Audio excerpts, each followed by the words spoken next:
I'm Kelly Hogan. If you've been around here before, then you know I only eat animal products. And why would I do that? Well, for 25 years, I ate a standard American diet, but with lots of yo-yo dieting because I always struggled with my weight. Uh, I had weight issues in high school, but I could like starve myself down. And then in college, they gave me this cat card where I could swipe and go to buffets and eat as much Chick-fil-A as I wanted, as much of anything as I wanted. And I did. So I would binge and then feel awful for it. And then, the next few days, I'm not going to eat anything. I'm going to only drink water and then run at night. And I'd go try to run the track. And overall in college, I gained about 50 pounds.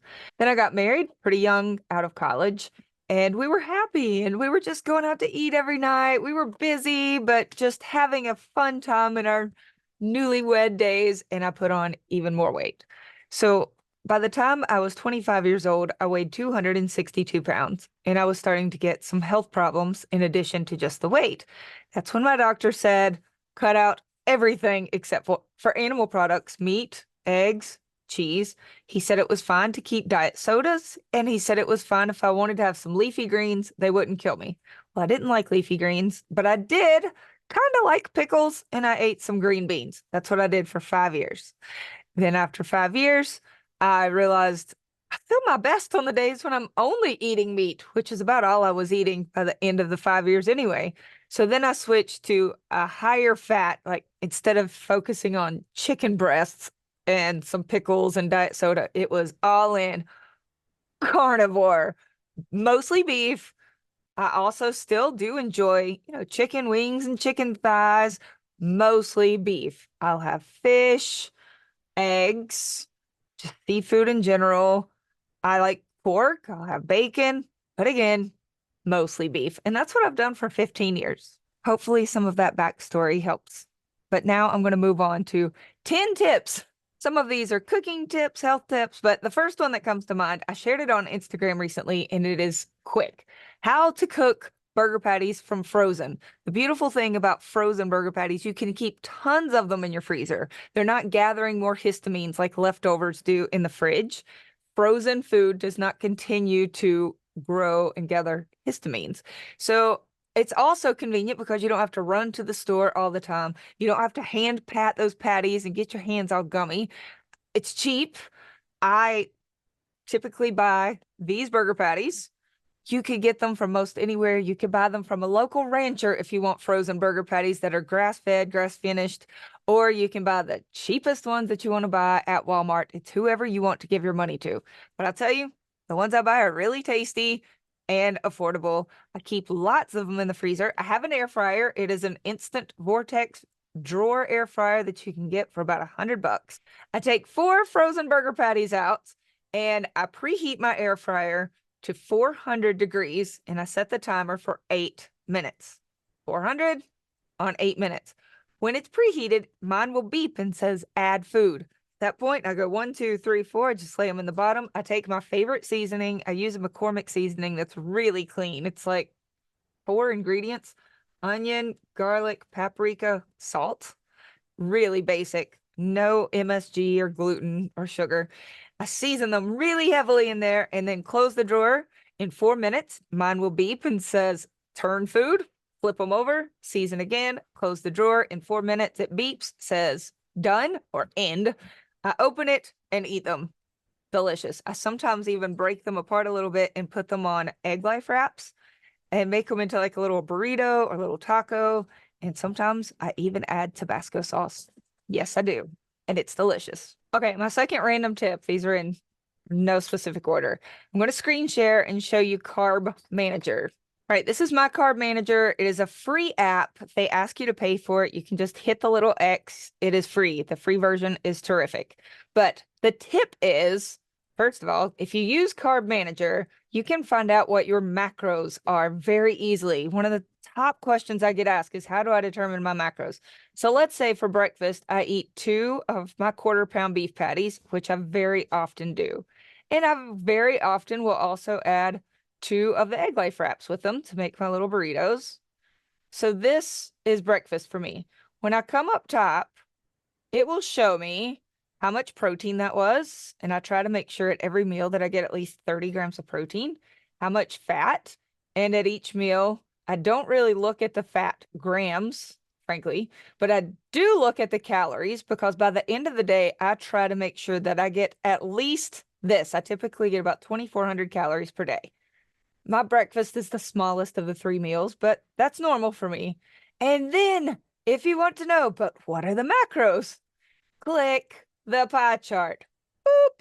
There it is. So about a 60-40 ratio. That is as lean as I go. That is as lean as I recommend that my clients go as well. And we talk a lot about the why and where I want that number to stay for them and how to figure out if it's working for them, where to fall on that. But I just want you to know that on carbmanager.com, which I will link below, you can enter your food and it will show you your fat percentage, your protein percentage, and if you are eating, say, eggs. So let's add eggs to this. Should be, yes, right here. Let's add 5 eggs just for fun. When you come back here, it's going to show that you have 3 grams of carbs. Those are animal carbs. It's 1%. And for me, I have no issue with that at all. We call this a zero carb diet, but not because this number has to literally be zero. If it comes from an animal product like eggs or dairy, I'm good with it. I can't tell you how to feel about your carbs though. Okay, there's the Carb Manager trick. Tip number 3, I've shared this before, but I'm going to remind you because it's powerful and it changed. I think it truly changed what I crave on a day-to-day basis. And that is the anticipatory dopamine trick. When we have a craving for something, and many times we in the carnivore space typically think about a carb craving or a sugar craving, which goes away for most people completely after the first couple of weeks of carnivore, gone. So don't shut me down though, because there are still plenty of people in the carnivore space who crave coffee first thing in the morning, or who crave dairy throughout the day, cheese. When you're having a craving for something and you feel very moreish, wantish, angsty about, I want the thing, right? That is a sign that your dopamine levels have increased, which puts us into seeking mode. I want to find the thing. So your seeking mode is turned on while dopamine is up. Do something other than what you are craving. Take the walk. Put a little butter on your tongue if you want. Go outside, sit in the sun, feel the sun on your face. You can do some deep breathing. You can put a little salt on your tongue. Eat steak. Any of the things that you want to crave more in your life. If you hate sardines, this might be a good time to eat them. You're going to start to crave it. Here's why. While your dopamine is up, so let's say you're trying to cut out a coffee habit, and first thing in the morning, you're in seeking mode. You want the coffee. And so while you're wanting it, that's the time to take the walk. While your dopamine is up, because dopamine is going to act as a reward for whatever you choose to do. So if you go online and start shopping, it's going to reward online shopping and you'll start to crave more of that. You're just going to try to transfer your addiction to the carbs, sugar, coffee, dairy, transfer that to something really healthy and good, like lifting weights, doing your squats, your push-ups, the walk, some butter, meat. So this is part of the reason why before I have my coffee every day, and I do still drink coffee, but I will first, when I wake up, first eat my breakfast, then I take a walk, and then I have my cup of coffee. If you've already cut out coffee, you've cut out dairy, you've cut out sugar and carbs, good job. You're better than I am. But I'm just throwing it out there. That's the anticipatory dopamine trick. Do something you want to crave while your body is in seeking mode for the thing you want to get rid of. Tip number 4. I know I've said this enough, but it must be said again. Please make sure you are eating enough. We're used to, as carb eaters, you are likely used to feeling hunger, like gnawing, grumbling, maybe even like low blood sugar, no energy. And you just feel like, oh my gosh, I'm starving. And you might not feel that as a carnivore. A lot of women say, I'm never hungry. as a carnivore, I'm just never hungry, and they eat so little. And if that's working for you, do it, I guess. It doesn't often seem to work for long because eating so little food, your metabolism slows down, it adjusts, it's too much of a calorie deficit, and eventually people can't sleep well at night. They have no energy during the day, so they're wired at night and tired by day. It just doesn't work. Under eating is a disaster. It is also really bad when it comes to all the bonus, beautiful things in life, like growing hair and having a nice libido and making nice bowel movements, frankly. So we want to make sure we eat enough. Okay, I'm going to screen share right now. This is my own personal My Zero Carb Life TDEE, which is a total daily energy expenditure. There are tons of them out there that you don't have to be in my group to use, but this is one that I stand behind. And once you enter your information, it takes about 30 seconds. You tell it your information, it will then give a recommended minimum caloric intake along with advice regarding macros, fat, protein, how to adjust those calories. It will help make those adjustments. If you aren't in my group and you don't have access to that TDEE, I would just recommend that you find a good one. Find one, or at least find one, so you can get a ballpark for your age, size, gender, and activity level. What is recommended for you to eat? And then you don't have to stick to that exact recommendation, but just be aware if you're eating far less than that, then start looking for other signs like light headaches or even a little bit of like just mental fogginess, not quite on your A game. You just don't have quite the energy that you would expect to have as a healthy, happy, thriving carnivore.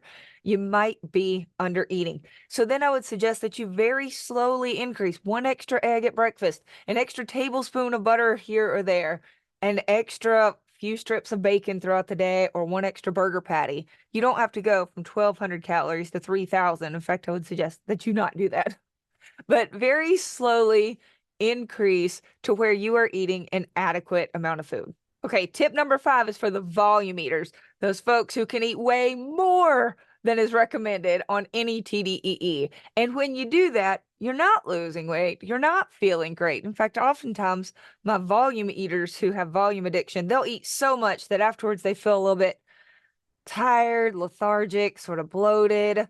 And then it hits later where they're like, oh, why did I eat so much? But then they also love how it feels when they eat a lot because they're a volume eater and they get a little dopamine hit from that. I speak from experience. I get you guys. That's me. I've never been an under eater. No one has ever had to say, hey, Kelly, you should eat more. Okay, if I must. So for volume eaters, once you have hit the amount of food, fuel, meat, calories, whatever you want to call it, that is appropriate for you for the day, and you know this is what every calculator out there says is appropriate, then I would consider evaluating your hunger in different ways. One of those ways is, let's use this tip. What tip are we on right now? We're on number 5. Number 5, we'll call it the cold burger patty test.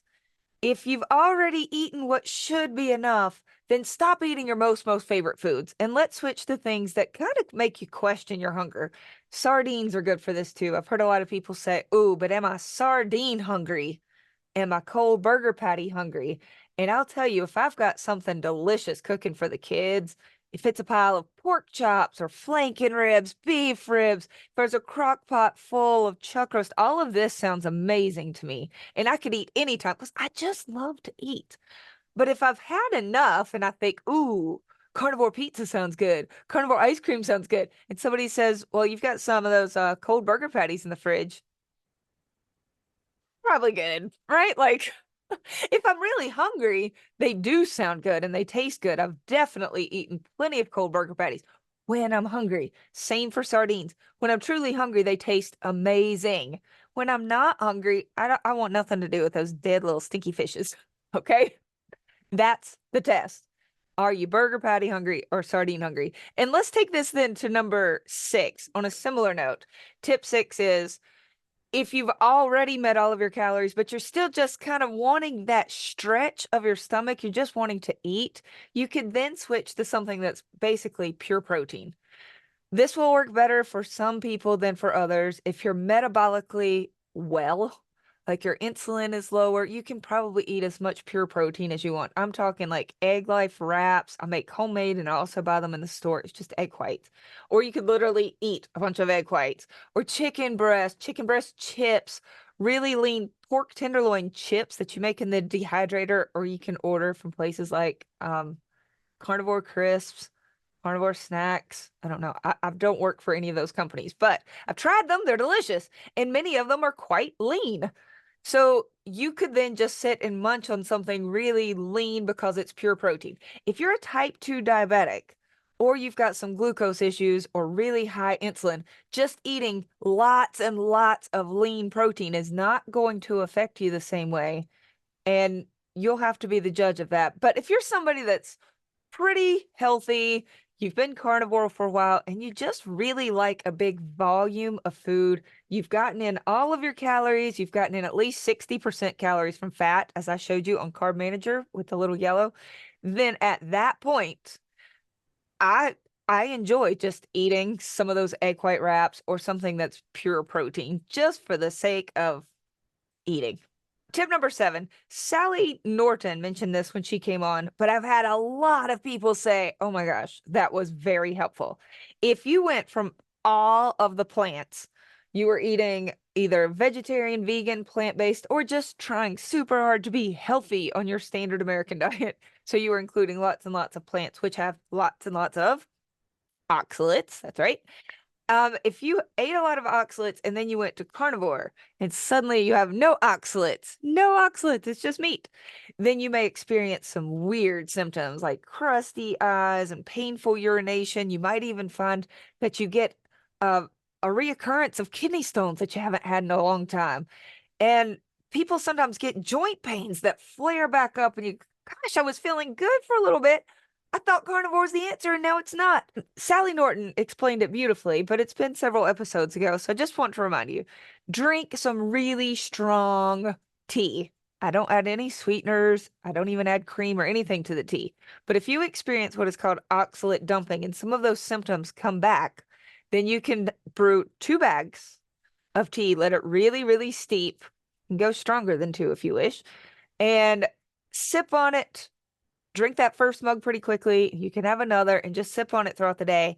If it's going to work within 1 to 2 days, you will feel better pretty quickly. In fact, many people report that before 24 hours are up, they feel much better in the symptoms they've gotten relief. It still allows your body to get rid of oxalates, just not so quickly that it causes pain. Next tip.